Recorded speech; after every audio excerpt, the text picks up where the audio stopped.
Hi guys, and welcome to part 4 on scouting. I am here on steps in my T71.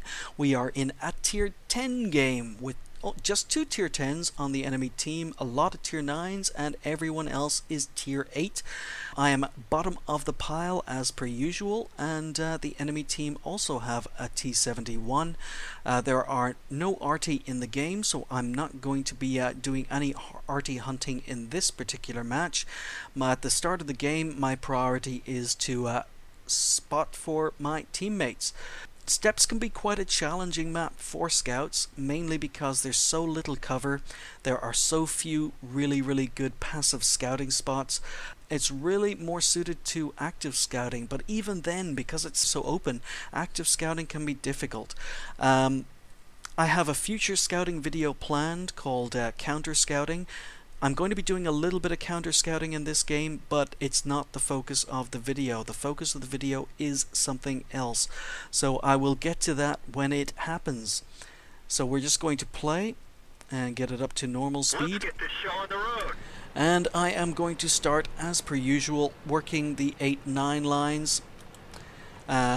Really, a scout has no place on the 1-2 lines. There's nowhere to hide. You will die very quickly over there.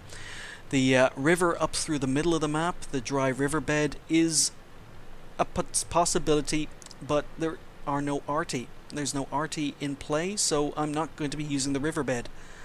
So initially I head over to the 8-9 lines, and I like to get into position early, but I can't. I don't have a lot of backup. So I pause until the T44 and the T54E1 come over across. I notice the AMX is coming across and the KV4. I push forward, not realizing that the AMX has stopped, and now he's going to be sniping. So I only have 2 medium tanks over here supporting me. But I'm using this line of bushes to advance up the map. Well, my mouse has just died. Give me a second here. Why has my mouse just died? There we go. Sorry about that. We have, you see, I don't plan these videos very well. I could always go back and reshoot it, but I'm not going to bother. We used the line of bushes and trees here to advance up the map. And at this point, again, it's encounter. Don't know what's heading towards the cap, but the enemy T71 has not been spotted. The rocks ahead of me, just to my left in front, are one of the few places on this map that you can use effectively as a passive scout. It helps you get a lot of early spots, and I use the rocks myself in a lot of games. But I haven't spotted the enemy T71, and there's a pretty good chance that he is going to be there. So I decided to go have a look.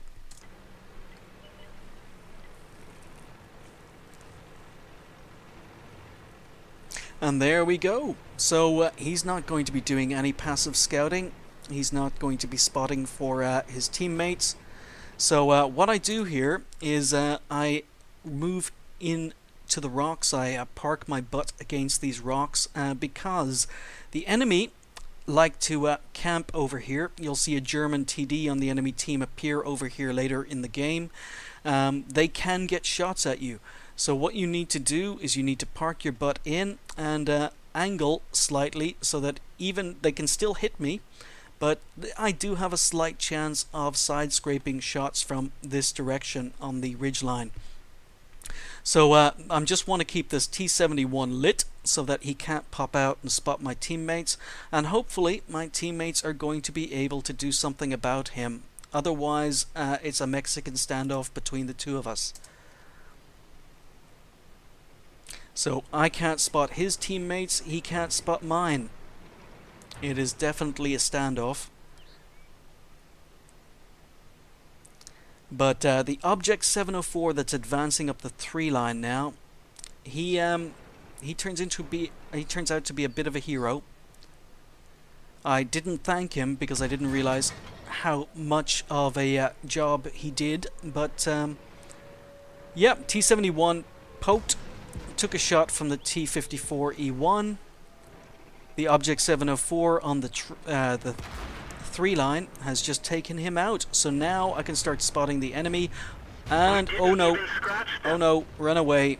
IS-8, nasty, nasty tank, senses an easy kill. He advances on the defenseless scout, but doesn't realize I have backup, takes a lot of damage.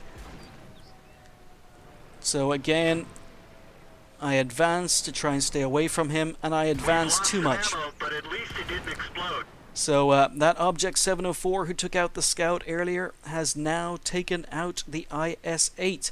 If you look up at the ridge line, you can see why I parked my butt against the rock. Tanks over here can easily shoot you, but they are preoccupied with my friendly teammates in front of them.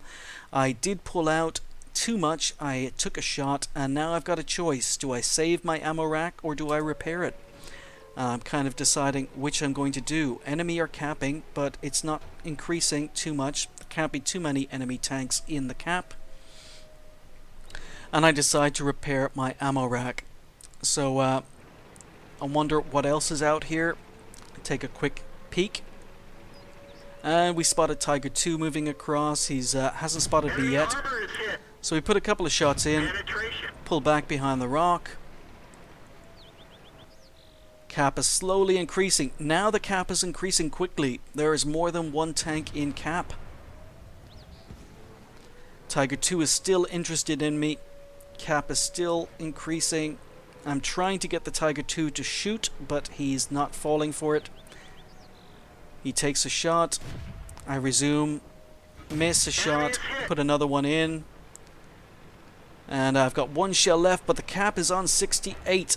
I'm on a reload. 70, 71, 72, 73. Tiger 2 is waiting for me, but I've got no choice. And this is where this lesson, the scouting lesson, comes in.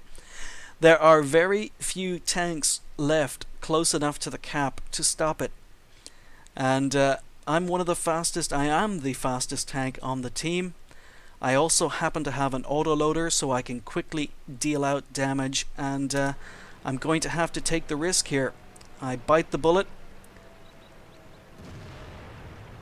I'm risking a shot from the Tiger 2, but he misses or tries to shoot someone else. I completely ignore the T28 prototype because the cap is on 82, 83. I charge in, spot everyone in here. 86. Unfortunately, miss the IS-3. Cap is up to 87. Reset the cap on the IS-3. Reset the cap on the AMX. I want to shoot the T69, but oh, I tried to put the IS between me and the enemy tanks, but I'm dead. You would think that this is the end of this particular video, but it is not.